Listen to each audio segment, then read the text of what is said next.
Why did the rich kid I was tutoring pretend that he couldn't pass his class? Before I tell you why the richest boy in our school pretended to fail his classes just to sit across from me, take a second to subscribe. Stories like this aren't just told, they're revealed. And this one only makes sense when you hear it all the way through. I used to believe that some people were born with perfectly arranged lives, neatly tied with ribbons of privilege, fortune, and the kind of effortless confidence that made teachers forgive late homework and classmates forgive worse sins.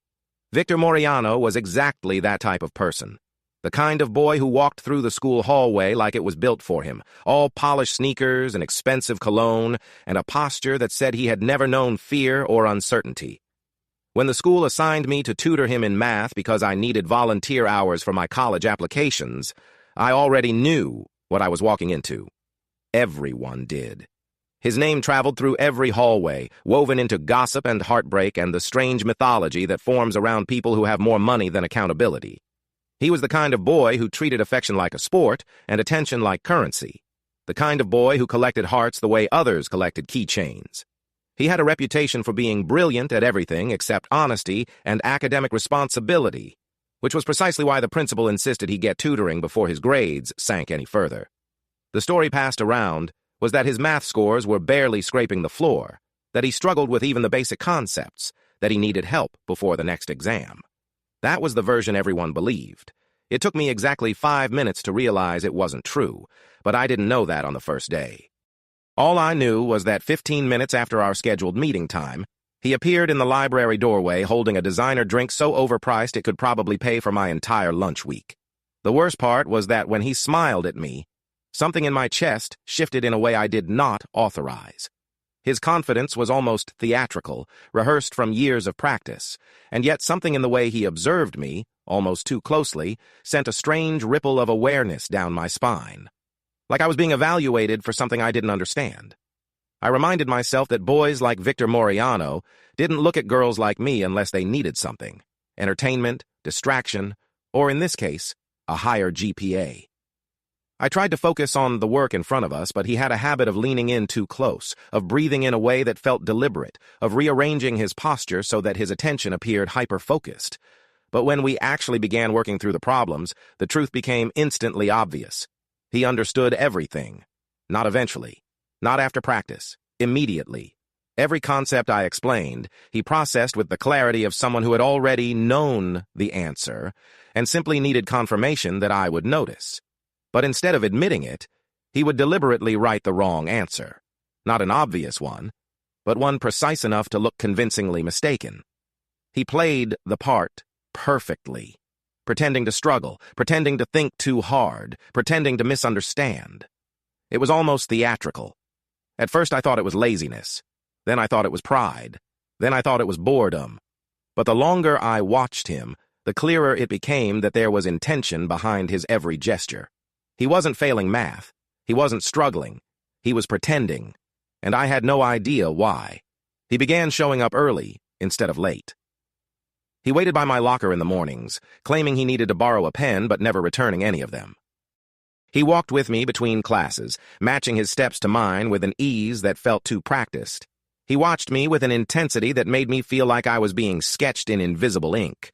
But every time his eyes lingered too long, every time I felt something in the air shift, he would suddenly resort back to his usual charm, sharp, shallow, and polished, as if hiding something behind it. I kept reminding myself that he had a history of treating affection like disposable currency. But even I couldn't deny the strange inconsistency in him. The boy who made careless jokes with his friends was somehow the same boy who listened too carefully when I explained something complex, whose expression softened when he watched me work, whose focus sharpened in a way that wasn't performative. It made no sense. Until the day I overheard the conversation that shattered the illusion I didn't even realize I was building. I wasn't supposed to hear it. I was returning books to the librarian when the voices drifted from behind a nearby shelf, his friends, the boys who orbited him like planets around a sun. They joked about me in the way people joke about things they believe they're entitled to judge. The words were mocking, careless, dripping with a kind of cruelty that stung more than I wanted to admit. And somewhere in the middle of their conversation, they mentioned a bet. One I never asked for, never agreed to, never consented to be a part of.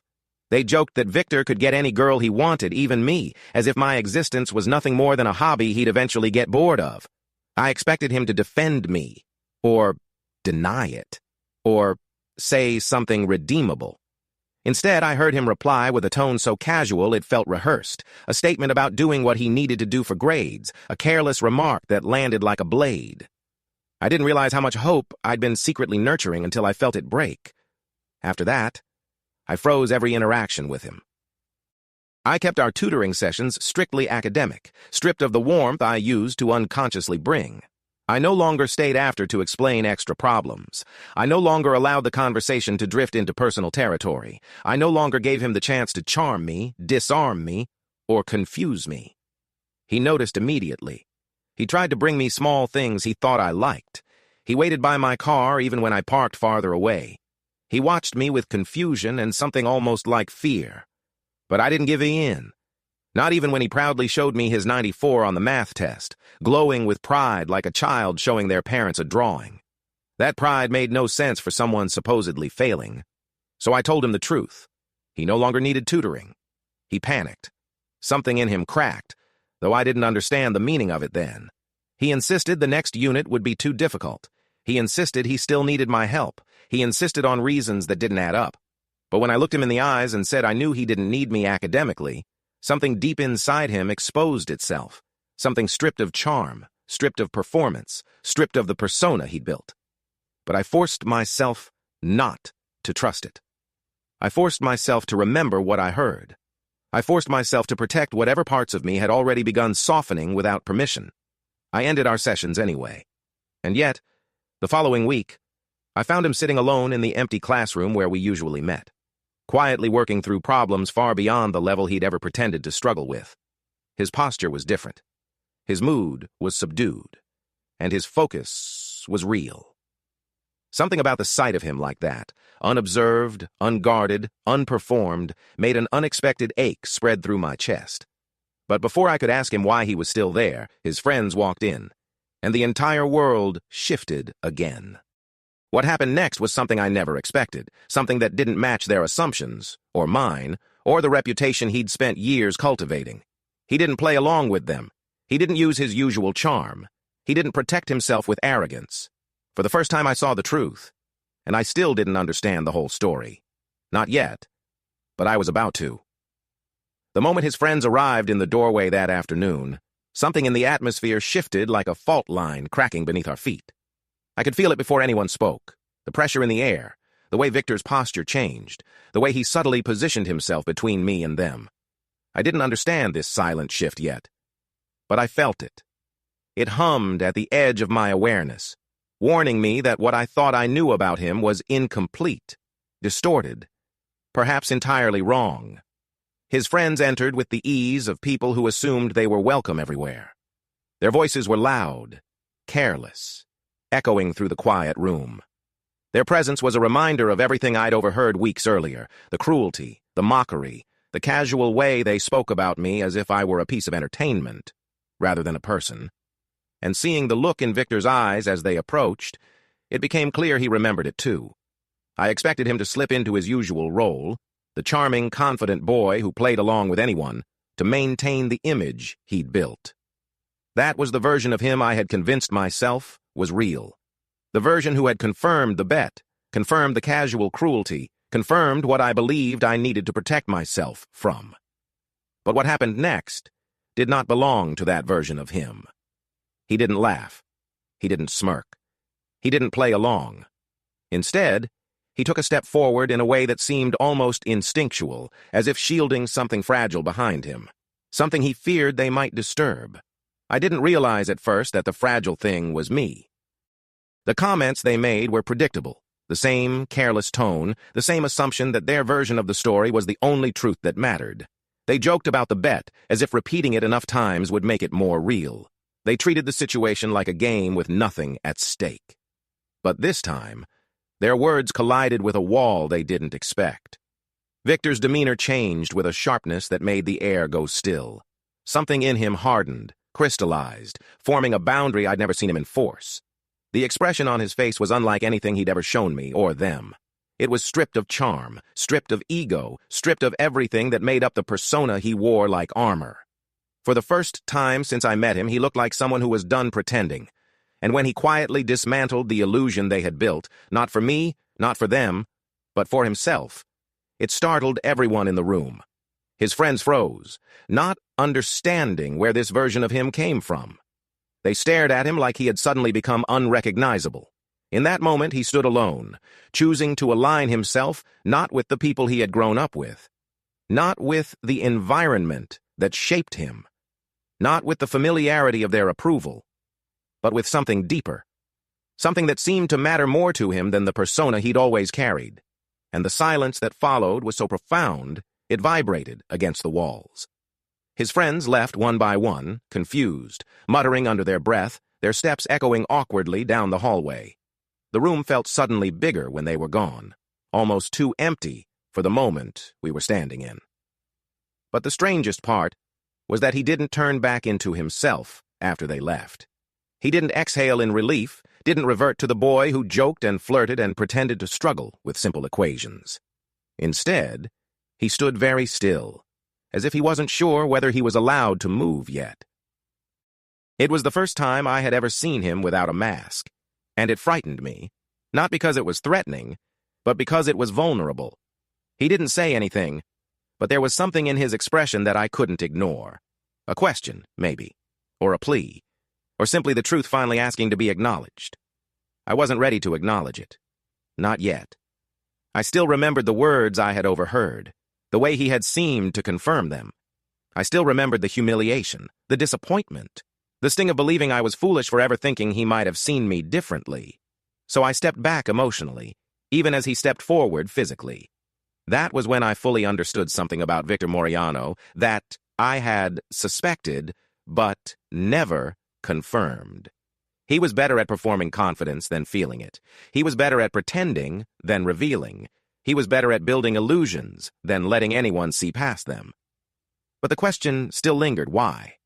Why pretend to fail? Why study alone in hidden classrooms? Why push his friends away so suddenly? Why watch me with that strange, unguarded intensity? Why choose me at all? I didn't know the answer.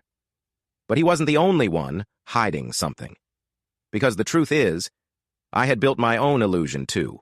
One where I convinced myself I was unaffected by him, untouched by the way he looked at me, unmoved by the small moments of sincerity I tried so desperately to dismiss. But illusions are fragile things, and mine shattered the next day in a place I least expected. The tutoring sessions had ended, but my routine remained the same.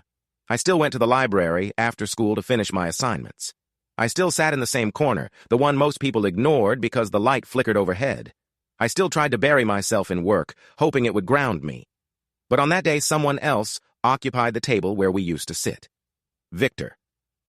He was sitting perfectly still, textbooks open, papers spread out neatly, not the disorganized chaos he usually carried in his backpack. His expression was calm, focused, almost determined. He didn't seem to notice me entering the room, or maybe he did and was pretending not to. For a moment, I stood frozen in the doorway, every instinct pulling me in opposite directions. Part of me wanted to turn around and leave before he noticed.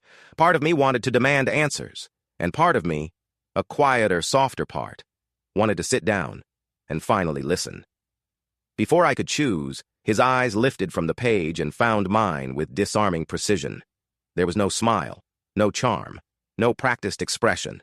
Just recognition and something painfully sincere. But sincerity was dangerous. Sincerity was unpredictable. Sincerity was the one thing I wasn't prepared to face from him. I turned to leave. That's when I heard footsteps, not his. The librarian approached carrying a stack of papers. She stopped when she saw him, and I watched her expression shift into something I couldn't name. Not annoyance, not surprise, something soft, something warm. She asked him a question I couldn't hear from where I stood, but I saw the way he responded, not with bravado, not with nonchalance, but with humility, with respect, with something close to gratitude.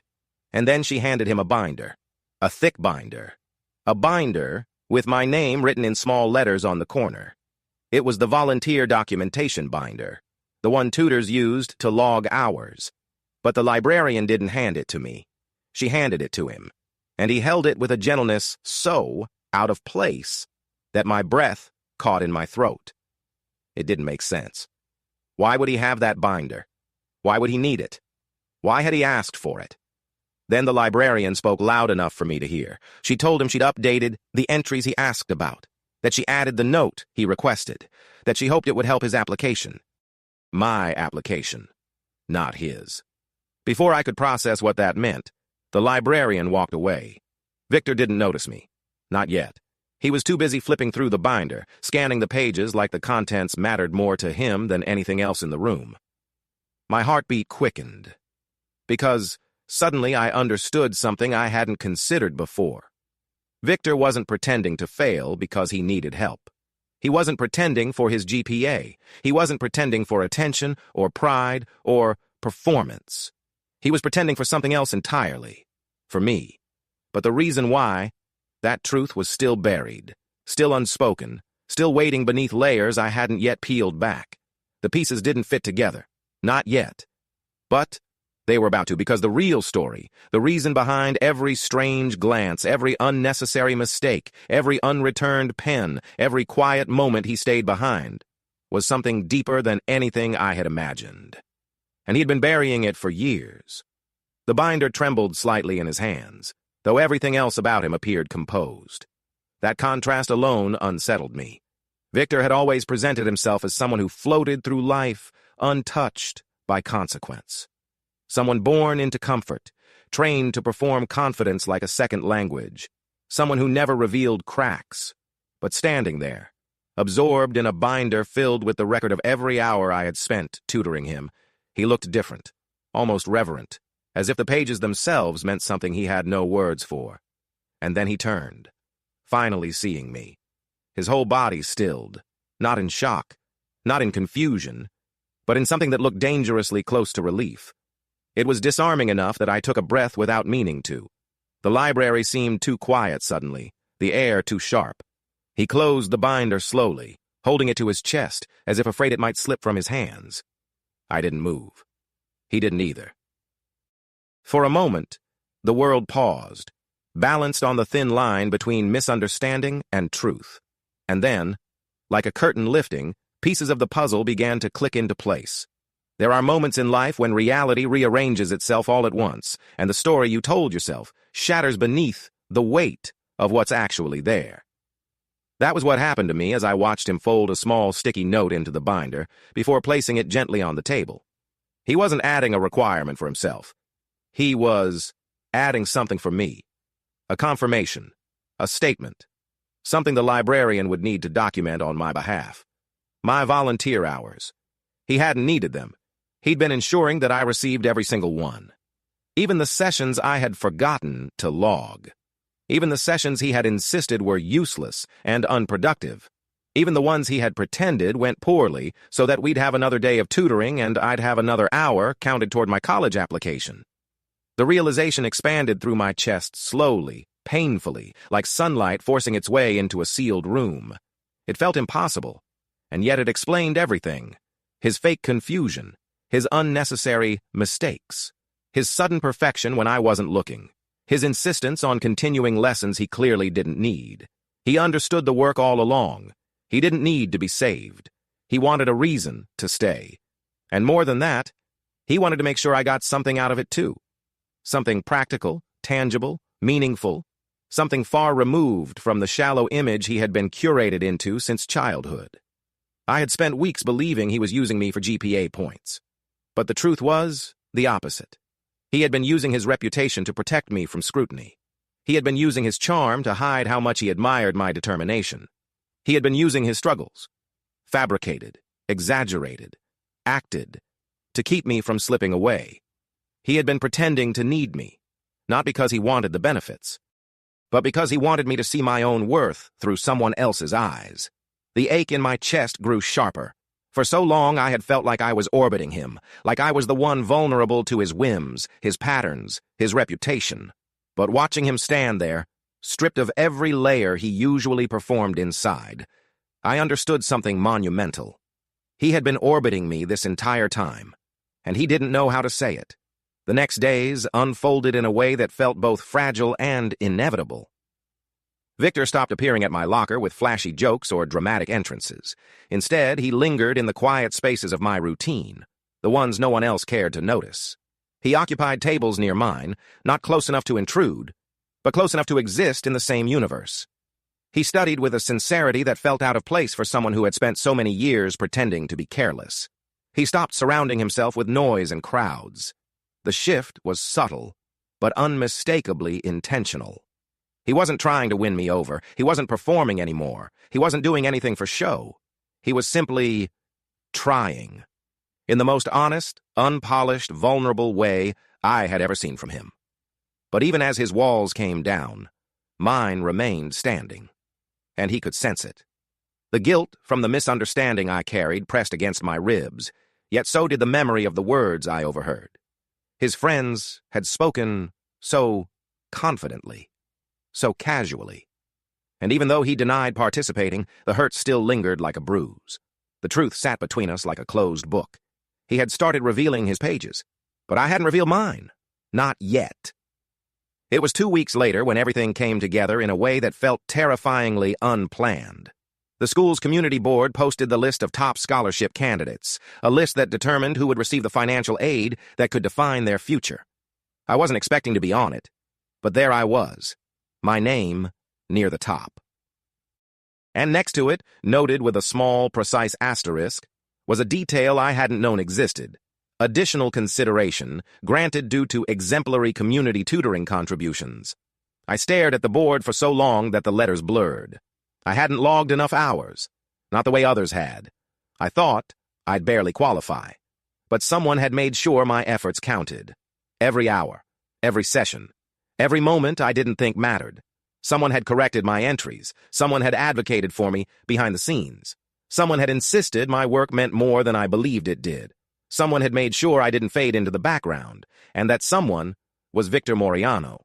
Not the version the school knew, the effortlessly charismatic boy who drifted through life with smirks and wealth and casual arrogance, but the real version, the one who studied alone after I left, the one who filled out my forms, the one who approached the librarian for updates, the one who allowed himself to look uncool in front of his friends because protecting me meant more.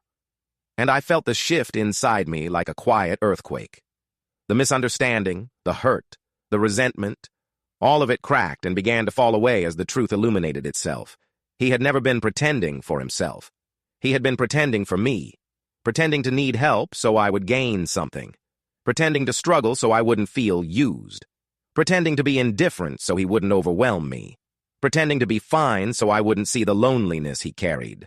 The persona he crafted, the player, the flirt, the overconfident rich kid, wasn't designed to deceive me. It was designed to protect him. Because the truth, the real truth, was that Victor Moriano had been terrified. Terrified that if he showed me who he really was, I would walk away. I found him later that day, sitting outside near the old track field, the one almost no one used anymore. He sat with his knees bent, elbows resting on them, his expression turned toward the sky as if searching for answers he had been afraid to verbalize. Watching him like that, quiet, unguarded, small in a way he never allowed himself to appear, something inside me cracked open. Everything finally made sense. Not the performance, not the reputation, not the arrogance, the boy beneath it. The boy who tried in all the wrong ways, the boy who hid sincerity under layers of irony, the boy who had been waiting, hoping that someone would see through him, the boy who believed he didn't deserve to be taken seriously, the boy who had fallen for someone he thought was too good for him, the boy who decided the only way to stay close was to pretend he needed saving. When I approached him, he didn't look surprised. He didn't flinch. He didn't put on a smile. He simply breathed, as if he'd been holding that breath for weeks. And in that moment, in the quiet, in the stillness, in the raw honesty neither of us tried to hide, I felt something inside me finally settle. He wasn't a bet. He wasn't a game. He wasn't a performance. He was a person who had chosen me, not because he thought I was easy to manipulate, but because he believed I was worth the effort of becoming better. And for the first time since I met him, I allowed myself to choose him back. Not the version everyone else saw, but the version who cared enough to pretend, not for advantage, not for ego, but out of a desperate hope to keep from losing something he didn't know how to express. The truth washed over us quietly, and though no words were spoken, the understanding between us was louder than anything language could hold. The months that followed didn't turn into a cliché. There were no instant transformations, no dramatic declarations, no overnight, happily ever after. Real growth doesn't look like that. Victor continued studying genuinely without pretending anymore. His friend group changed slowly, shedding the ones who only valued him superficially. He learned how to apologize without performing it. He learned how to express sincerity without hiding behind humor. He learned how to show up without needing a reason. And I learned how to let someone in, slowly, cautiously, but meaningfully. We built something fragile but growing, something imperfect but honest, something new.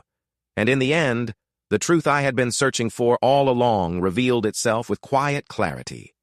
He had pretended to fail not because he wanted to be saved, but because he had already decided I was the person he wanted to become better for. And sometimes, that kind of truth is worth every misunderstanding it takes to uncover it. Thank you for listening. If this story touched you, don't forget to subscribe to Tale Hub for more. Your support means everything. See you in the next one.